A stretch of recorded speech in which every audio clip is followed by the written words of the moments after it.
Hello, everyone. My name is Nathan Kolb, and I will be your host today for today's Credit Safe webinar.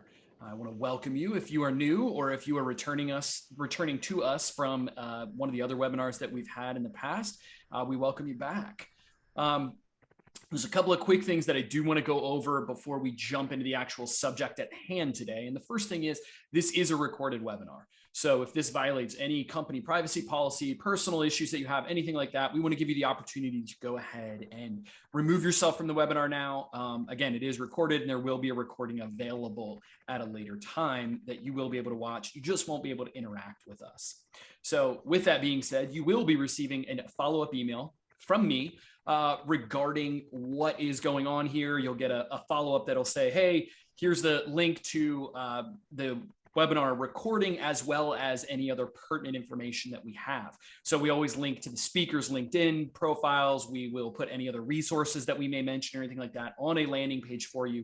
We'll send you an email that'll have that link. So never fear on any of that. You don't have to scribble anything down if you're driving or if you're at your desk at work and you can't type everything or what have you. Not a problem. We're going to send that to you after all of this. And you can share this with anybody who wasn't able to meet and get into this live. But the advantage to doing this live, the exciting part that you get and the part that makes this better doing it live is you get to ask questions. And that's something we definitely want. We want to interact with you. So we're going to ask questions of you and we want you to be able to ask questions of us. We want this to be a dialogue. Yeah, there's going to be some slides that we have up just to illustrate some things visually a little easier for you that can be a little hard to explain, but we want this to be a back and forth discussion, a conversation that happens. So the way you do that is at the bottom of the screen, there's a little Q&A text bubble there. All you have to do is type that. I've got it wide open. I'm going to be watching it the whole time. Our speakers can see it as well. And we're going to know anything that you type at the moment you type it. And we're going to answer it for you and have a discussion around what is really relevant to you today as best we possibly can. So enough about me. You didn't come to hear me speak or to tell you all of this type of stuff. What you came to talk about was to talk about this idea. We've been doing this series on healthy data, but today we're going to be talking more about the actual data governance and how do we handle data, what do we manage it, all of those type of things. And we've got some steps for you, some different things that are going to go on. To do that, you definitely don't want to be hearing from me. We have a couple of gentlemen here that are much more able to talk about this than I am. First, we have a familiar face to our webinar viewers. Richard Gleed is here with us. He is the Product and Development Director at Credit Safe Asia Pacific and America. Yeah, big title. Lots of a bit of a mouthful. It is a mouthful, the same title. And then we have David Walters, who is the Chief Data Officer at Credit Safe Group. So David, I know you've been on other webinars and everything, but thank you for joining us today. We really appreciate it. And I'm just going to have you guys do a little intro of yourselves. Tell us a little bit about you and your background and what you do at Credit Safe. So Richard, since I mentioned you first, why don't you start up for us? Of course. Yeah, I'm Richard Gleed. I've been working for Credit Safe now longer than I care to remember. I think we're coming up to 20 years now, believe it or not. So as you can tell from my accent, I'm from the UK, but I've relocated to Allentown in our East Coast offices about 6 years ago. And I've worked, say, across Europe. Me and David have worked together back in the UK.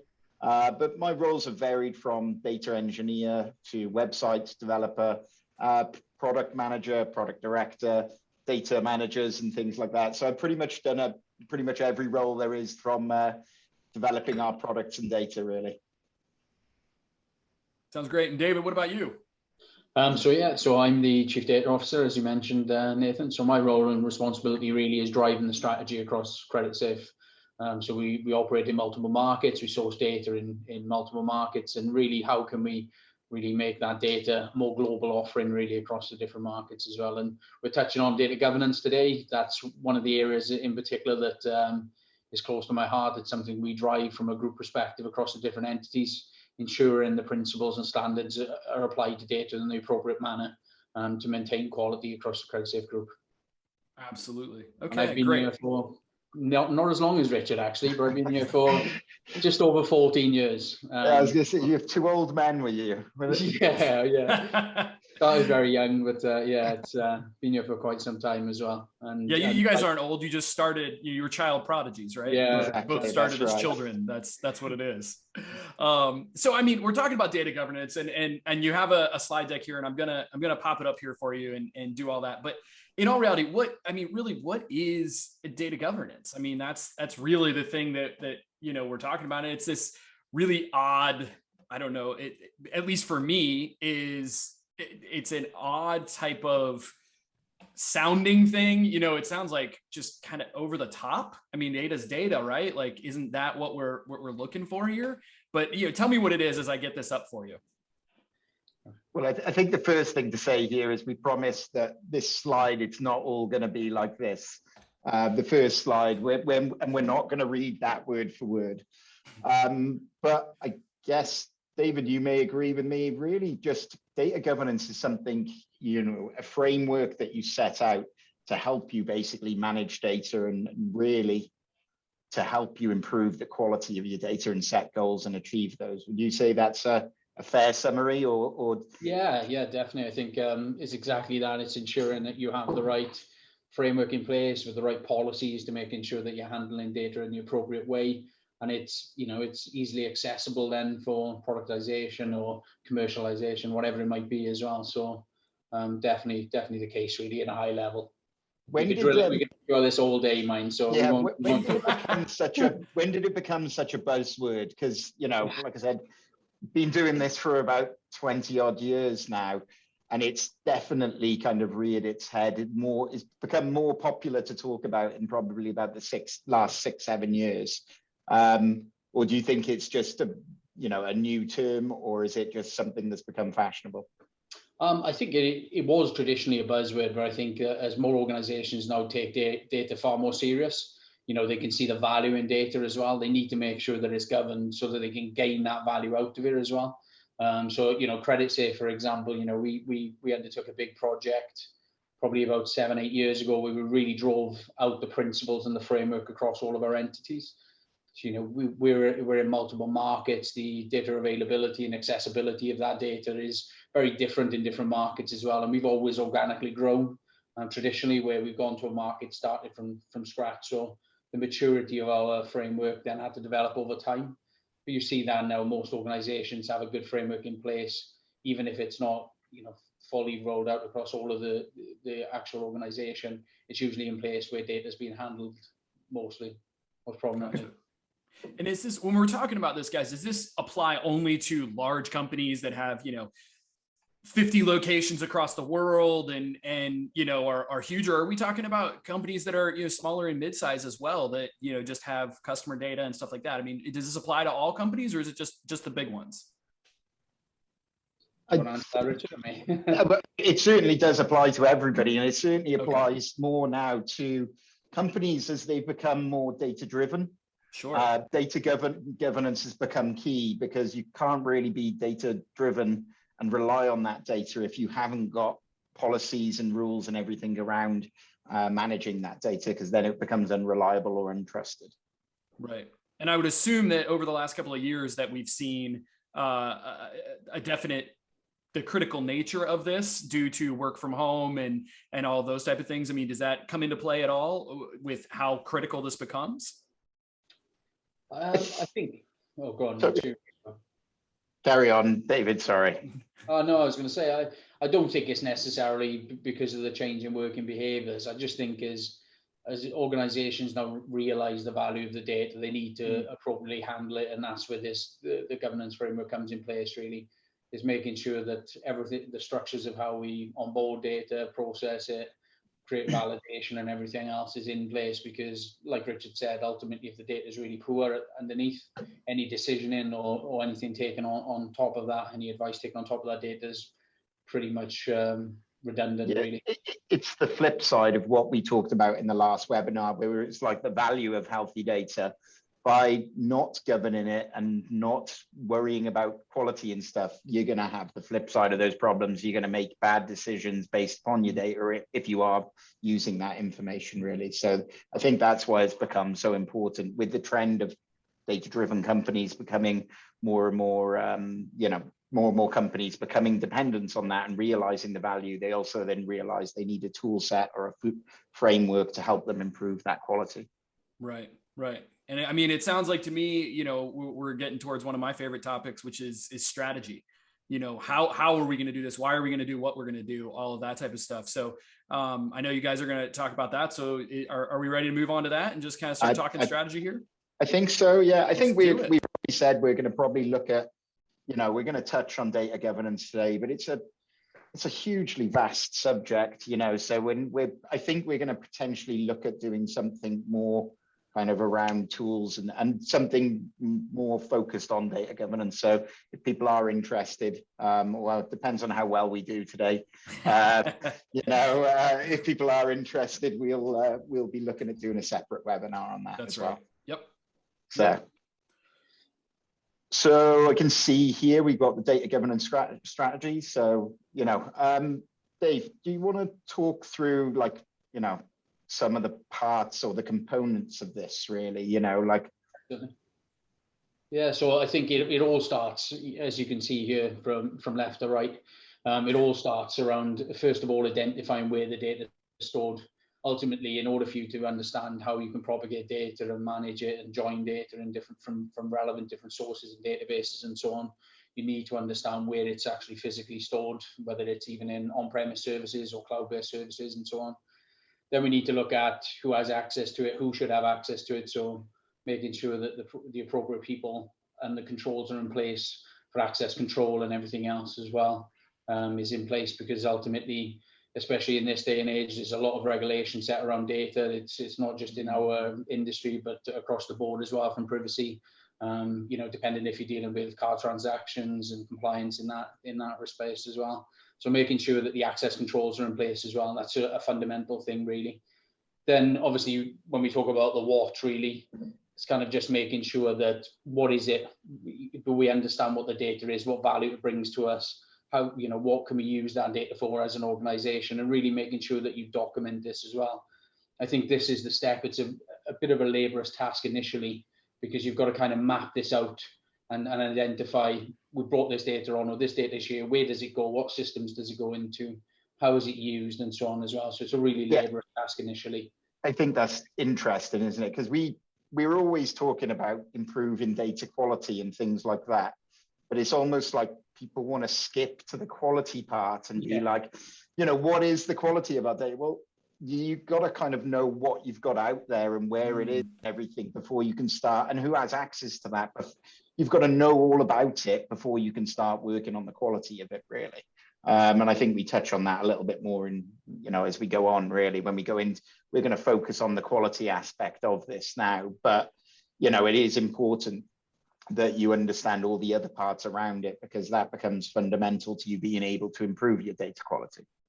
And that what is going to govern a lot of like what you're asking for from your customers and what type of information, whether it's onboarding or all of that. Am I understanding that correctly? That's going to be that, thing that you fill out, the whether it's a credit application or something like that, or if we go to a grocery store and you fill out the club card, it's what information are you getting? Yeah, I think it's defining what information you've got stored about your customers, customers, suppliers, understanding what data you're storing within your business, and even down to like a granular attribute level. You might be storing, as David said, credit card information. You've got to make sure that you understand all the data you store and where that is, really. And again, who has access to it. So it's gaining a full picture of what data you have in your company, really. Gotcha. Okay. Yeah, great stuff. And then moving on to the how, so you've got the what is it, and then the how. So how is it stored? Identifying, like Richard said there, if you're going down to a specific field, what's the primary key? How can you join these data up? Is there a customer ID that you can join data up if you want to do further analysis? And really just trying to look at the structure of the data a bit more. A lot of companies, ourselves included, we've onboarded data 5-6 years ago, and we probably never touched it since then. How we did it then was dependent on technology at that time as well. There's far more better ways to actually store and ingest data today through modern technologies and so on. So it's really identifying, is there any quick wins that you could do in terms of processing data on going forward as well. So you need to understand how it's stored structurally and so on as well. The quality is an interesting one. We'll talk about that a little later on, Rich, as well. But yeah, again, I think we've got whole slides on that one, haven't we? Yeah. So if you jump from one to the other, how do you measure quality if you don't know where it is when it comes in? How do you know the latency, for example, and how old that data is? All of these different types of things as well. And then, simple things like goals. So what do you want to get out of this? What data will this give you as a business? So what is your strategy? Okay, I want to look at my customers. I want to look at how they performed over time, and I want to start projecting then potential growth of those customers based on the data that's already there. All of these different types of things as well. So really understanding the goal is really important, because a lot of people set the goal without understanding it. And again, like Richard said, you're setting a goal that potentially you'll never be able to achieve. You've got to get that understanding in place first. And then finally, and just the requirements. So what do we need to make sure that it meets the desired goal? So as I said about earlier on, understanding those processes will ensure that the goal that you set is achievable, because you know what's there to analyze and to digest as well. So that's kind of where we are. It's a really basic cycle. It's going to be very complex, very different for different organizations, because we'll touch on again later on, the architecture of different companies is in very different shapes and sizes as well. But these are kind of the core principles that we would say that you need to get from a strategy point of view for governance. Don't know if there's anything you want to add, Rich? No, I think you've pretty much covered that, really. Like I say, we're touching on data governance today, but we're really focusing more on the quality aspect. But you can't talk about quality without kind of doing the hard work around it and the background work first, really, unfortunately. So sure. Well, and like you just mentioned, David, this is going to be very unique. We can only give a certain level of overview because it's going to be very specific to each company. Everybody's going to have those when they go through this. Every company is going to look different. So we'll do our best to do that, and that's where ask questions, folks. We're happy to answer and give the best answers that we can here, and we'll go from there. So we'll just keep moving on here in the maturity model and let you guys talk about this. Yeah, I think this was where we kind of had our first question for everybody, really. You can see here, we've kind of divided data governance maturity model into like 5 stages. And I'd be very interested to see, from the people attending, what kind of area do they think or category do they feel that they fall into? If they can answer that, be great. And I'm also going to put probably David on the spot as well and say, from a credit safe point of view, where does he feel we were, and maybe where we were previously, I guess. So before you answer that, David, I'm just gonna repeat the question. So as you're looking at this, folks, we know you can read. We're not going to insult your intelligence. As you're looking at this, where do you see your company? You don't have to give us the name of your company or anything like that, but where do you see your company on this model? Are you at one? You can just put the number 1, 2, 3, 4, 5, and you can just drop that in that Q&A area. Drop that in there and let us know, and we'll talk about that. It just helps inform our discussion as we go along. So David, where is CreditSafe on this? I mean, you're the chief data officer. You're the bigwig in charge of this, right? So where have we been, and where are we right now? Of course, I'm not going to try and take a lot of credit for this, but I think that we have come quite far during my tenure as well, especially in this role. It's been a key thing for me. Data quality is fundamentally important for our organization. We've got thousands and thousands of clients who are utilizing this information for credit decisioning and so on as well. So I would say that, again, it is different per country as well. But if I'm talking overall, I'd say at the stage, we were probably at a 2 initially. We understood the importance of data. We did a bit of management on it. We had certain rules and quality control checks being applied to the data, but it wasn't really consistent then, so to speak, across all of the different countries that we operate in as well. So we own data in 14 markets, and it was being applied slightly different in different countries. The frequency of some of these checks were being done in different manners in different countries and different timings. And I think we've now got to a 4. I don't think we're at a 5 yet. I mean, I'll challenge anyone who says they're at a 5. Because ultimately they don't work with data, because data is just so complex and so unpredictable in its manner as well. So We're trying to build this out as much as possible, but I'd say we're well into a solid 4 as well. We're trying to really make sure that this is the structures of how we apply and procure new data and so on as well. So we're coming a bit of a journey. I think the hardest phase to be in is in the 1 moving to the 2. Yeah. Having, especially if you're working with data yourself, you as a data manager may understand the importance, but to convince the organization that how important it is, it has become a lot easier when you see companies who are data driven and hugely successful. But it is obviously one of the challenging parts is to move from that. There's no awareness of the importance, and you have to convince people that they need to invest in, getting better data, which is, it's time and money, really. Absolutely. Yeah. And it looks like we've got some folks that are in that, some 1s, some 2s, some people kind of in between the 1s and 2s here, kind of in that involvement. And so that seems to be where, some of our audience is here. But then also, David, I would say with what you were just saying there, I would say the companies that are really doing this well probably live in that 4 and bump up into that 5 as they can. But like you said, the technology is changing so rapidly. The laws change quickly. They change across the world. The way you have to handle the data changes. So you don't ever stay in that 5. You're always shooting for it. And you may get in it for a while, but you're as long as you're staying at that 4, I would think that's from what you're saying, that's kind of where the companies that are really doing it well are kind of living. Yeah, definitely. And I think you're always hindered or slightly as well, but for example, a lot of our sources are coming from public bodies as well. Sure. And to be honest, these public bodies aren't the best at managing data. It's not to be too negative.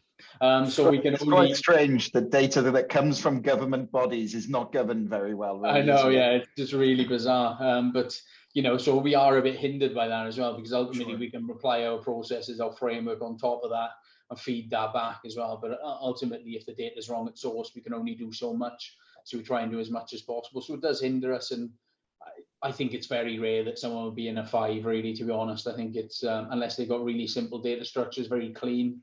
It depends on how you're sourcing it and everything like that as well. I think a 4 is a solid place to be, and I think most data-driven organizations are in that place. I think it's interesting, though, obviously some of the customers online today now are talking about being in a 1, and I think we probably, as Credit Safe, didn't really see we see the value of the data that we were selling, because ultimately that's the commercial value that we have as a business. But we've been using it a lot more, probably in the last 10 years, really. Our CEO has been very big on using data to derive insights on customers' behaviors, what they're likely to buy, what they use as well is a key thing. How do we really target our product innovation? Our data strategy for myself is, looking at where customers are using certain things, and that's all data. That's all we're doing. And I think to get from a 1 to a 2, the biggest thing you can do is really show the value to the business. What can this do for us? Because nothing talks more than money. So if you can show this is what I project we can get from utilizing the data and looking at the patterns and trends in there, I think that's a really good way forward as well for a lot of businesses. Right. Makes sense. So I'm already overwhelmed and confused as can be here. So somebody that knows more about this better take over. I got nothing here. I know what the blue cloud is. I'm good with that one. I got that. We're good. It's really just on the left, we've got an example of horrendous architecture. It is actually not a very good technical diagram, but it's really just to demonstrate that we're all in different stages from a system architecture point of view. David touched on it earlier. It's kind of important to understand where your data is and how it's kind of stored so you can access it. But it's also, we all know that we've all got companies in different stages. And I think, the company on the left, even though this doesn't really show databases and things like that so much, it would be something like a bank or a company which has been going on for a long period of time.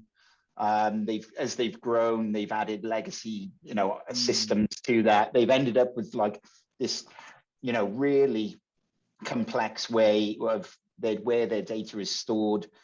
They've got systems they can't upgrade, and legacy systems and things, and they carry a lot of technical debt and things like that. Versus companies, not Salesforce itself, but let's just say a brand new company which is started up, is data driven, and puts all of its data into a platform or an ERP system such as Salesforce, SAP, something like that, where they have this, wonderful freedom because everything's so simple and new, really. So I think all I wanted to state here is that every company is kind of different with regards to how its systems are built and everything. CreditSafe has some legacy systems, and we are moving to new technology platforms after we're investing in it.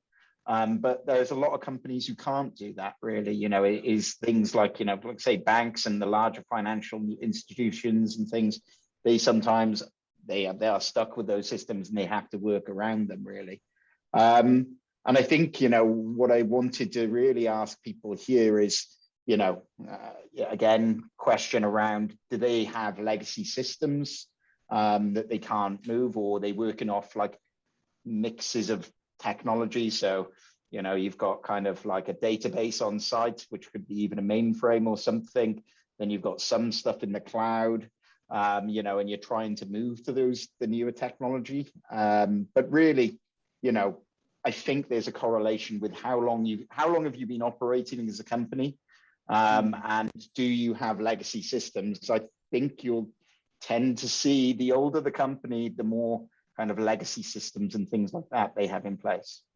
Okay. So the question is, let me kind of put that down. How long has your company been in business?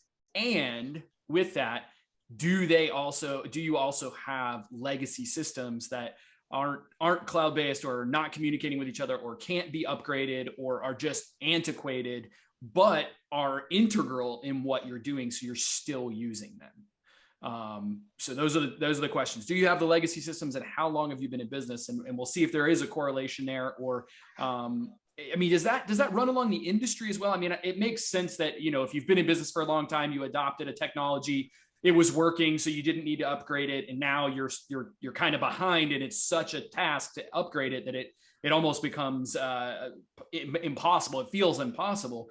But is it also based on the industry? You've mentioned banks a couple of times, and I know financial institutions have a lot of regulation around what they can and can't do, and how they have to store things and all that. But is it industry based as well, or is it just more based on these systems? I think anybody who says that they don't have legacy systems or data silos, we also say, is maybe not being fully truthful, or they're a brand new company, or they've invested huge amounts of money to get rid of their legacy systems, and they're lucky because people are seeing that, the value in doing that.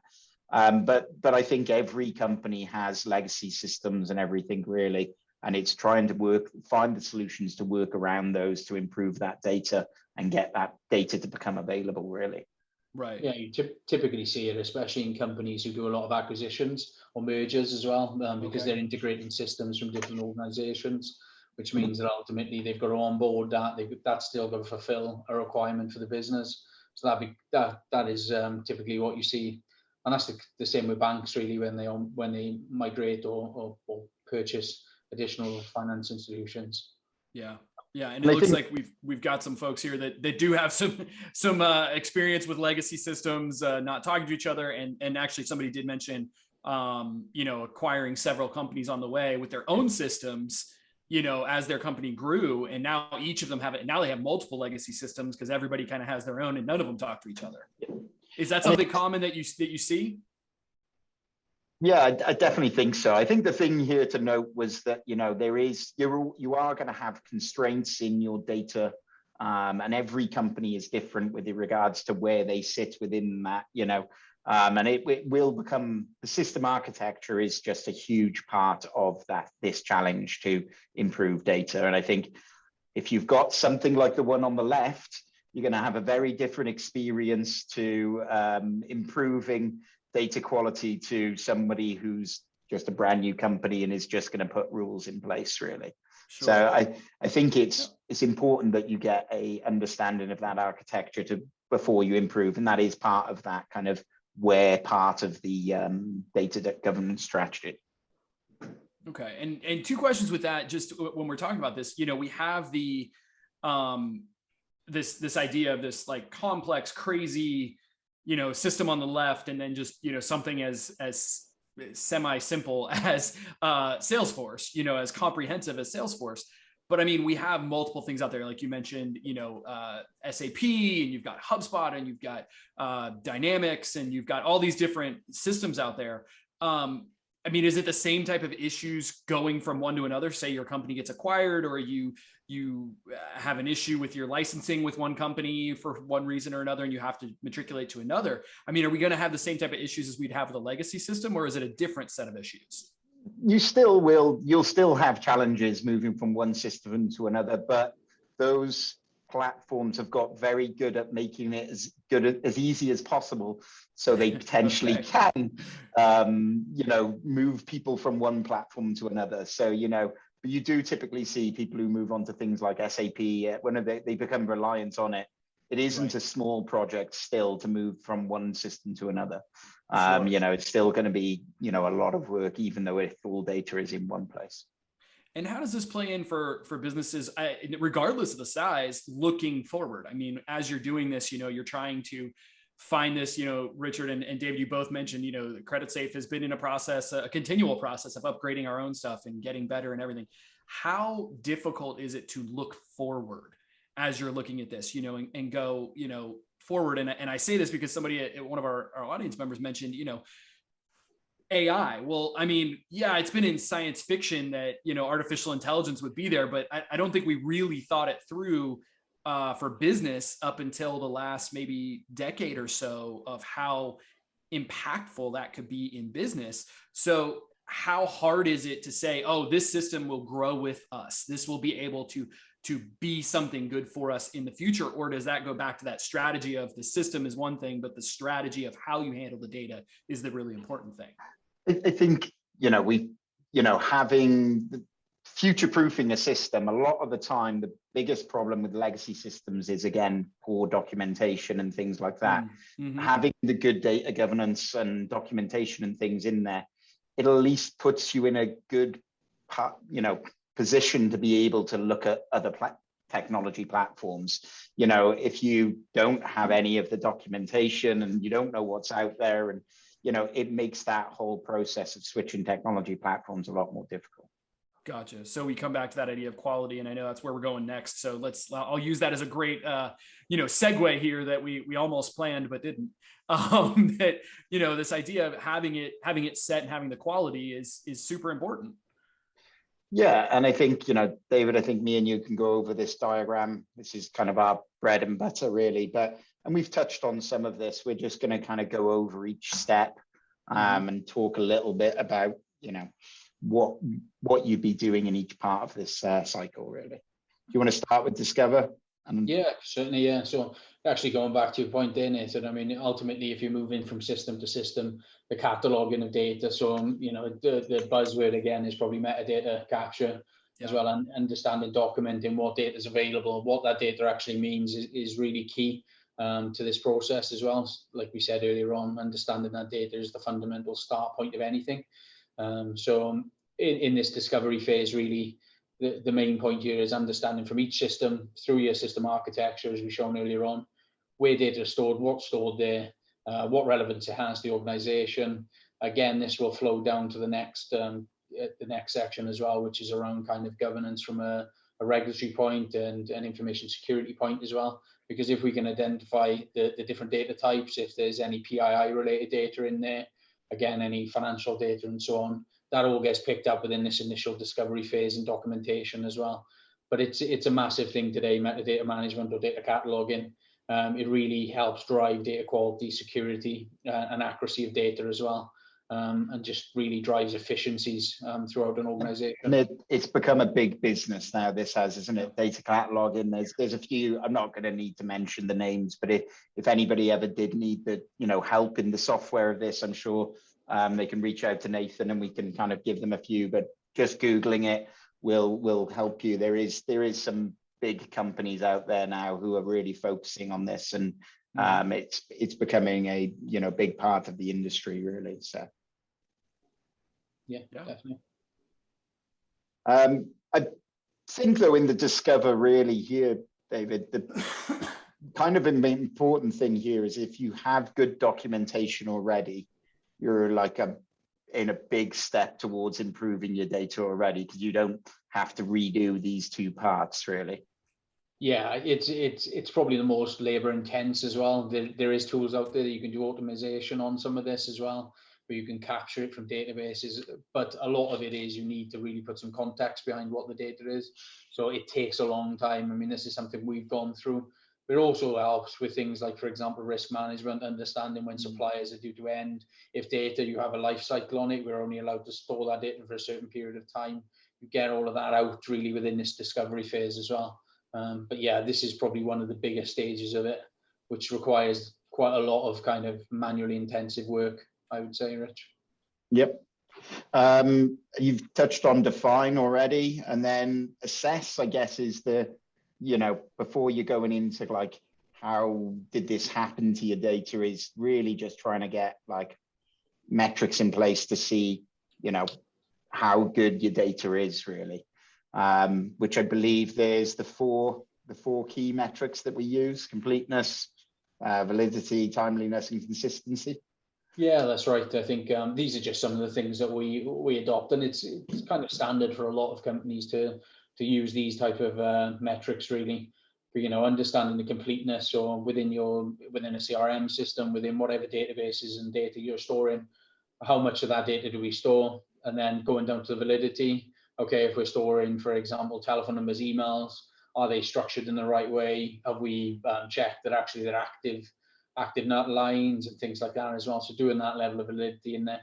The timeliness is a key one. Again, we talked around earlier on, understanding where the data is and when it's getting updated to get into the point of when it's actually being productized as well. So we do checks where we look at when we ingest data to when it's actually available to our customers.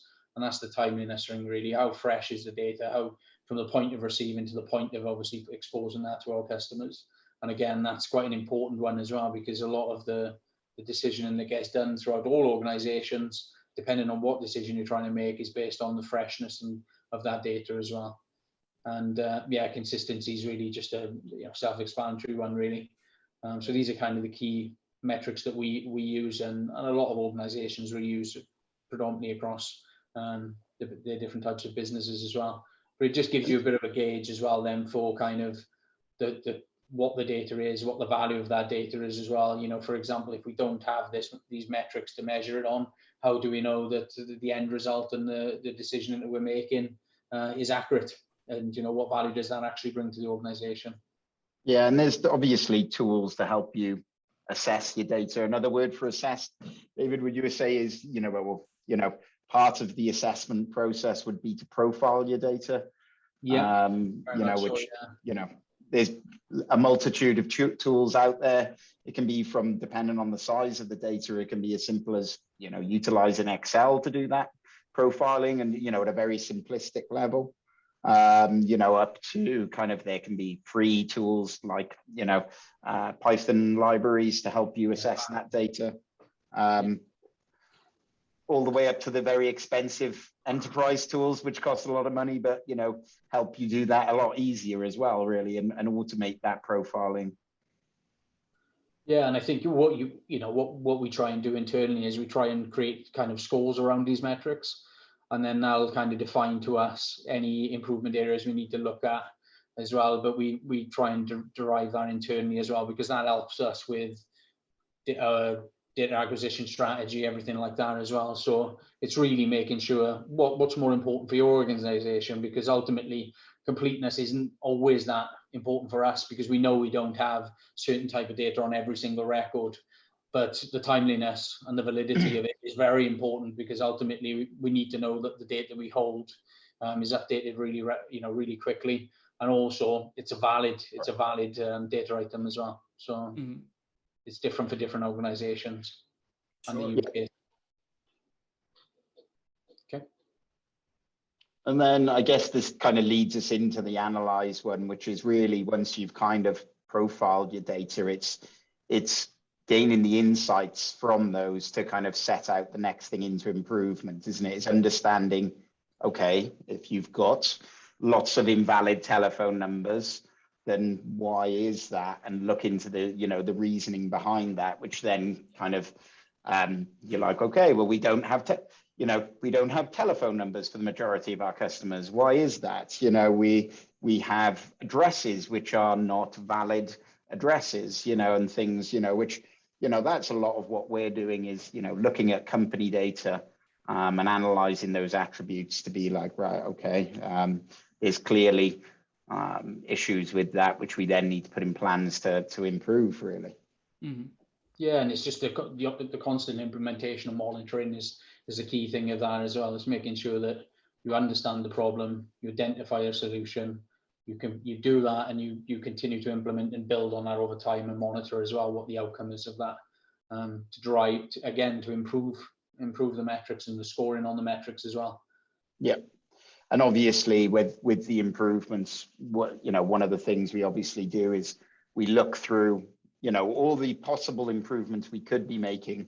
And then we obviously try to classify those with how much impact would that have, and also how much effort it is to, fix that, to help you then prioritize that list of improvements, combining those kind of categories together, and, will help you form an order to your priority based upon like how much you'll get out of it and how much work it's going to do. Clearly, if something is really intensive and you get very little out of it, then that should not be your first issue that you're tackling, really. You want to kind of go for big impact, but big amounts of works, or big impact and little amounts of work first, so that you can get as much out of your improvements as soon as possible. Sure. Do we want to talk about anything more? I think you've covered kind of monitoring. I think, it's important that it's not just a one and done, I think, is the important thing here. You've got to continuously do this. It's not something you just do once and then forget about it. It's keeping those checks in place I guess you mentioned this earlier, Nathan, to keep yourselves honest, basically. Make Right. sure that those issues are not reoccurring. Setting KPIs that they monitor your data against, basically. Yeah. And I think, like you mentioned, sorry, Nathan. Yeah, no, go ahead. A lot of this can be done through automation as well. This isn't always a manual effort, apart from the first one, I think, which is quite labor intensive. A lot of this can be done through tooling and automation as well. And because it's a cycle as well, like you said, you're making these continuous improvements, it comes through, it impacts the scores, and you can start seeing and plotting really how you're progressing as a company in terms of the quality of the data as well. Yeah, and we've got a question here. Basically, how do you keep your customer informed on this? Like, what do you tell them? When do you tell them? How do you do this type of stuff? Because obviously this is happening, quote unquote, in the background, but it's going to affect how your business runs and what's going to happen to your customers and how they're handled and everything. So how much of this needs to be communicated to them and how much of this is just internal? I guess it depends on who do you see your customer as, really, most of the time. We would see our salespeople and our sales managers as our customers to a point, as well as our customers. So, I think with regards to your customers, I guess you know them the best, so you need to look at and see what you're willing to communicate to them, really. I think certainly transparency is definitely the best approach, really. Sure. I think we all know that people are getting more and more sophisticated, and when we're dealing with data, we find that it's much better to kind of explain the reason behind poor quality in certain areas, because normally there's not much that can be done really about it. So then, I would say be as transparent as you can, I guess, really. Yeah, I'd agree with that. I think transparency is key and honesty is key. Obviously, it needs to be addressed to the right audience. A big part of the data strategy, or latest, obviously we're always iterating on it, is what we classify as perfect knowledge, which is identifying that we already have these metrics storing now and understanding how the data is behaving on the commercial data that we own. But it's then actually visualizing that, promoting it, as Richard said, then for our stakeholders, which is ultimately our sales staff, our internal management and so on. So they can see this, they can slice the data in any way they need to and see, okay, these type of companies in this particular geographical area, they've been updated in this frequency, the scores on these are X, Y, and Z, the completeness and so on. So it's really building that internally as well. It's really important in this day and age with the tooling that's available to visualize this. A lot of people think that it's a very boring thing. It's just numbers. A lot of people think it's just numbers, but you can, in today's day and age as well, you can really visualize it and bring it to life a bit more. And that's something that we do internally, especially to senior management and so on as well. And there's some, again, I'm not going to promote kind of other, other platforms, but there is tools out there now which have made this job so easy. The two top ones to visualize data and really help you sell it to the companies, send to your businesses, obviously Power BI and Tableau. They allow you to do things which previously took potentially months to do. Really, you can be doing in a day, really. So we've now been spoiled with these beautiful tools to help us do our jobs, really. Efficiency. It's not spoiling. We're efficient now. Good. All right. Well, let's keep moving on here and move on to these services, like you were just talking about some of the services, but here's some services, you guys want to talk about improving this data quality. So what can we do here? Yeah, and I think what I've done here is I'm kind of talking about some of the services we offer, which can obviously help people improving their data. And I think, it depends on your system architecture, which we talked about previously, would depend on which kind of method you go for. It could be actually all of these, but it could be that, for example, data deliveries, if you're working with legacy systems, we know that getting data in and out of them, well, first of all, if you're going with legacy systems, they're unlikely to be a pre-built integration to them. So you may be looking to us to deliver a list of companies. You might want to export certain data sets on your companies, have CreditSafe clean that data, append all of our data to be then imported back into that system. It could also be that, we also offer kind of custom deliveries here. So it could be that we are arranging a regular file exchange on those companies, and we're adding a list of contacts every week or something for those companies, and retiring the existing ones. But then talking more kind of a traditional file exchange here, typically sending that file to the customer via SFTP, but again, it can be sent in other ways and everything really there. But that's going to be for the systems which are a bit more difficult to keep updated. They're a bit more closed off than other systems. Or maybe that you're lacking the resources needed to build a more comprehensive integration, really.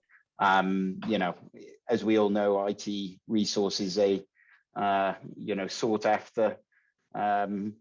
So, you can't always, you may want to do this kind of data quality solution, which would require kind of real-time updates, but that comes with resource requirements as well. So, and I guess the next one then is, like we talked about, we have already integrations with SAP, Salesforce, and domestic integrations. And I'm saying things like that because we have a lot of them. We've got people like the high radiuses for people who are in, Becktrans, Credit Point. We have a lot of smaller integrations with these companies as well. What they're actually allowing you to do is, to your data, you can search CreditSafe database, you can match it to a record within our database. You can then pull data back from CreditSafe and see real-time information there. You could use that to overwrite your existing data. And you can also then get like updates or monitoring updates on when something's changed there. And obviously building business rules, you can look at that and say, okay, this company's credit rating has changed, or its size, its address has changed, and allow you to kind of become part of your data quality process, really. And then the similar thing is, we do pre-built integrations, but we also offer all of our data services via XML services. So we provide, I say XML, actually, that was a faux pas. It should actually be an API which provides XML or JSON. But basically, all of our information can be accessed programmatically. So again, even if you don't have Salesforce, SAP, and anything, if you have access to technical resource, they can, typically access our product very quickly and easily, and they would be able to bring that data into their systems to help them improve their quality and make, send their list off of customers each day, see if there's any changes to those customers, and then choose what they do with that information, and really use that to update and drive. We're starting to probably get into master data management here at this point. Which I think, again, would be another webinar. I don't think anybody's probably ready for that today. But, quite a lot of companies are using our data as a backbone for master data management when talking about company data across worldwide. Absolutely. Yeah. And that's a great segue as we're wrapping things up and coming up against time here, that we do have a lot more of these out there, folks. There is actually one scheduled in September around master data practices. So with our partner, Sarala, who does fintech solutions through the SAP platform and stuff like that. So we're going to be talking data management and master data practices specifically with them. So that's one you're definitely going to be on there for. But this is a huge topic, guys. And I know we've just hit an overview, and this was just a part of this healthy data series that we've done. We're wrapping it up with this here of this strategy. But what at the end of the day, and this is the thing that Richard, you've heard this before, is what are the top things? Like if you could say one to three things, like this is what you have to know when you're talking about this type of information. What do these folks really need to walk away with today? Well, I would say the first thing is the fact that they're actually kind of showing an interest in data quality and how do they get there. As that's the first step, really. Then it's not just you remembering or recognizing that, it's then convincing your business. Once they're on board, really, you then have to be like, build out your strategy. What have we got out there? What do we want to do? And, then that you can fill in the gaps in between at that point, I guess, really. Gotcha. David, anything to add to that? No, I totally agree. I think that that's exactly what's going to happen. They're going to understand the why, the what, the when, and what they're trying to achieve is the key part of this, and then setting up this strategy for how they implement this going forward and living it. Ultimately, we have to live this as an organization, the framework that we put in place, because otherwise you'll be back to square one within a space of probably a couple of months, years, depending on the organization as well. You do sometimes see the opposite of this as well, as in like people, they're kind of like, we want to do this. And then the answer starts becoming, we cannot do that because we're not in a position to do so because we have so many issues. You don't really want to start, if you're lucky, people will be recognizing that you don't want to go down the road of starting up a project based upon bad data, because it's just going to get you a bad result. So normally what typically starts to happen is that people are they start to recognize the importance of data because it inhibits them. Poor quality data is inhibiting them from doing what they want to do. Yeah, gotcha. Guys, great stuff. I'm so grateful you were here, and that you made something so complex quite manageable for people to understand, and look forward to having you back in the future to talk more about this and kind of dive into these a little bit more, not only just from a credit safe perspective, but really from an overall perspective for this community of data and credit and finance and all this that we have here. So thank you guys so much for being here. I really appreciate it. Folks, thanks for hanging with us. Thanks for being here. We always appreciate it. And if you want more of the various webinars that we do, you can always go to creditsafe.com/webinars. You can see all of our webinars coming up.